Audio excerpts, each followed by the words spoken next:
નમસ્કાર મિત્રો, ડિજિટલ શાળા ચેનલમાં હું મહેન્દ્ર પટેલ આપનું હાર્દિક સ્વાગત કરું છું.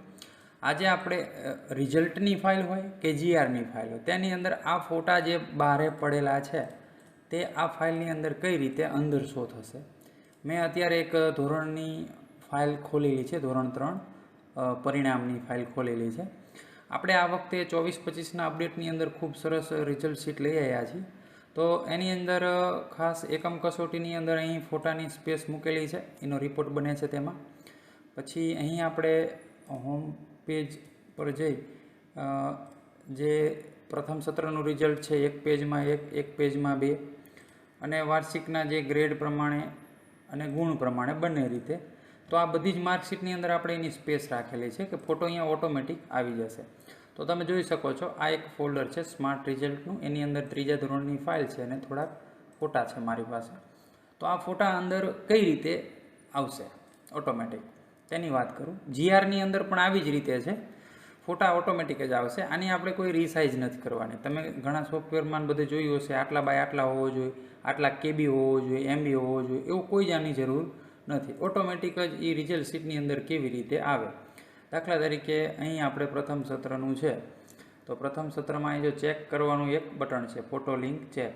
તો અહીં હું અત્યારે ક્લિક કરીશ તો અહીં ફોટા બતાવતા નથી. તો એના માટે તમારે શું કરવું પડશે, તો કે આની અંદર સૌથી પહેલાં આ જે ફોટાઓ છે એને એક ફોલ્ડરની અંદર મૂકવાના છે. આ જગ્યા ઉપર આ એક્સેલ ફાઇલ છે એની બાજુમાં જ એક ફોલ્ડર તમારે બનાવવાનું છે. તેનું નામ બરાબર ધ્યાન આપજો, ફોટો નામ આપવાનું છે. ફોટો સ્મોલમાં, બધું સ્મોલમાં, પાછળ એસ નથી. આવી જ રીતે બરાબર હોવું જોઈએ, PHOTO સ્મોલમાં. અને આ જે ફોટા છે એ બધા આવી રીતે કંટ્રોલ પ્રેસ રાખી અને અંદર મૂકી દેવાના છે, બરાબર. એટલે એક્સેલની જે ધોરણની ફાઇલ છે, અહીંયા બધા ધોરણની ફાઇલ તમારી એક્સેલની ભલે હોય, પણ એના માટે તમામ માટે એક જ ફોલ્ડર બનાવવાનું. 3 થી 8 ધોરણની ફાઇલ હોય તો તમારે ફોલ્ડર એક જ બનાવવાનું, કારણ કે આની અંદર જીઆર નંબર પ્રમાણે હવે આ બધાને આપણે જીઆર નંબર આપી દેવાના છે કે જયેશભાઈ છે તો આનો જીઆર નંબર કેટલો છે, આનો કેટલો છે, આનો કેટલો છે, બરાબર. તો આ આપણી જે ફાઇલ છે એના આપણે હોમ પેજની અંદર વિદ્યાર્થી માહિતીમાં જઈ અમિત ભીખાભાઈ આ ડેમો તરીકે છે. દાખલા તરીકે હું અહીં બીજા એક નામ છે એ એક્સ્ટ્રા એડ કરી દઉં છું, ABC XYZ. આવી રીતે 2 નામ એડ કરી દીધા છે, 102. પછી અહીંયા હું દાખલા તરીકે હું ક્રમમાં જઈને નામ 4 છે એને સિરીઝમાં જ આપી દઉં છું, જીઆર નંબર, બરાબર છે. આ જીઆર નંબર છે, આ નામ છે, એના ઉપરથી જ આપણે ફોટોને આપવાના છે. દાખલા તરીકે અત્યારે હું એમને 101, 102, 103 અને 104 આવી રીતે હું નામ આપી દઉં છું. અને ખાસ જોવાનું છે કે પાછળ અત્યારે .jpg હોવું જોઈએ, આપણે લગાવવાનું નથી.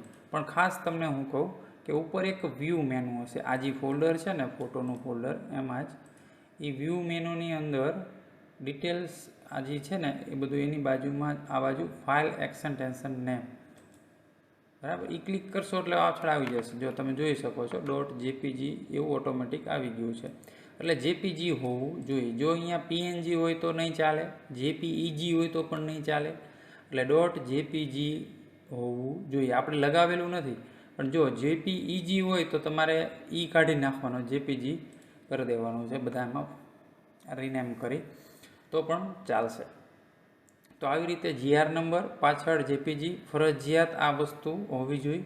અને ફરજિયાત જે ફોટોનાનું ફોલ્ડર આપણે બનાવ્યું છે ફોટો લખેલું એ સ્મોલમાં PHOTO હોવું જોઈએ. હવે આપણે ચેક કરીએ. પ્રથમ સત્રની અંદર એક પેજમાં 2, અહીંયા ચેક કરવા તમારે જવાનું છે. હવે હું ચેક ઉપર ક્લિક કરીશ તો તમે જોઈ શકો છો રોલ નંબર 1 અને 2 અત્યારે 2 રિઝલ્ટ છે તો બંનેના ફોટા આવી ગયા છે. હવે અહીંથી હું 3જા અને 4થાનું કરીશ તો અહીં નામ ABC અને XYZ. આ ફોટો આની ઉપર ક્લિક કરીશ, જો ફોટો બદલી ગયો, 1 અને 2નો ફોટો જુદો હતો, બરાબર. આવી રીતે તમારે માની લો કે 4, 5 અને 6 પછી ક્લિક કરશો તો આ જે XYZ આગળના જે ફોટા જે છે જીઆર નંબર પ્રમાણે, બરાબર, એ જ શો થશે. કારણ કે અહીંયા જે નંબર છે એના પછી આગળ આપણે કોઈ ડેટા ભરેલો નથી, બરાબર છે. તો આવી રીતે અહીં જે ફોટા છે એ તમે નંબર બદલાતા જશો એટલે ચેક કરી શકાશે. પછી આની તમે PDF આપશો તો વારંવાર તમારે આ બટન પ્રેસ કરવાનું નથી, આ ફક્ત ચેક કરવા માટે છે. જ્યારે આની તમે PDF બનાવશો કે મારે 2 રિઝલ્ટની PDF બનાવી છે તો અહીં 1 થી 2 અહીં PDF ઉપર જેવું તમે ક્લિક કરશો એટલે આપણે તમારી સામે 2 PDF બની જશે અને એક ફોલ્ડરમાં ઓપન પણ થઈ જશે. અને એમાં તમે જોઈ શકો છો આની અંદર બંને વિદ્યાર્થી રોલ નંબર 1, 2ના ફોટા આવી ગયા છે અને 3, 4ની અંદર 3 અને 4ના ફોટા આવી ગયા છે. જો બંનેમાં 4 વિદ્યાર્થીના ફોટા આવી ગયા છે. તો આવી રીતે તમારે આ જે 1 થી ગમે તેટલા વિદ્યાર્થી હોય તો ડાયરેક્ટ અહીંયા 5 કરશો તો 1 થી 5 એટલે એ PDF નંબર છે એટલે 10 વિદ્યાર્થીનું બની જશે. અત્યારે 4 વિદ્યાર્થીનું બની ગયું 1 થી 2, બરાબર. તો ફોટા કઈ રીતે આવશે એ તમને ખ્યાલ આવી ગયો હશે. રિઝલ્ટની ફાઇલ હોય અથવા GRની ફાઇલ હોય. જો આ એક ફોલ્ડર બની ગયું છે SEM1 PDF વાળું, એટલે આવી રીતે ઓટોમેટિક અહીં ફોલ્ડર પણ બની જશે અને 2 PDF સેવ પણ થઈ ગઈ છે. એવી જ રીતે વાર્ષિક પરીક્ષાનું હોય કે ગમે તે હોય, GRનું ફાઇલ પણ લીધેલી છે. GRની અંદર પણ આ રિઝલ્ટની જેમ જ ફોટોનું ફોલ્ડર બનાવવાનું છે. દાખલા તરીકે અહીં 4થા ધોરણ 5મા ધોરણની એક્સેલ ફાઇલ હોય તો તમારે આ બધા વિદ્યાર્થીના ફોટા અહીં બાજુમાં ભેગા જ બધા ધોરણના મૂકી દેવાના છે, પણ એ બધાને GR નંબર પ્રમાણે નામ આપી દેવાના છે. બધા ધોરણના એક જ ફોલ્ડરમાં ભેગા GR નંબર પ્રમાણે. અને આ જે બધી ફાઇલો છે એને તમારે અલગ અલગ ફોલ્ડર બનાવવા હોય, ધોરણ 3ની અલગ તો એની બાજુમાં ફોટાનું ફોલ્ડર, ધોરણ 4ની અલગ તો બાજુમાં ફોટોનું ફોલ્ડર, એવી રીતે પણ તમે બનાવી શકો છો. તો ફોટા અંદર કઈ રીતે આવે એના વિશે તમને ખ્યાલ આવી ગયો હશે. પછી તમે જ્યારે પણ એકમ કસોટી વોટ્સઅપ કરવાનું થશે તો ત્યારે પણ તમે જેમાં અહીંથી વોટ્સઅપ ચાલુ કરશો એટલે ઓટોમેટિક અહીં ફોટો છપાઈ અને એને વાલીને વોટ્સઅપવાળું આ રિપોર્ટ પહોંચી જશે, બરાબર છે. તેવી રીતે પ્રથમ સત્રના વોટ્સઅપ કરવાનું થાય તો ફોટો છે એ ઓટોમેટિક છે કે એ અહીંયા છપાઈ જશે.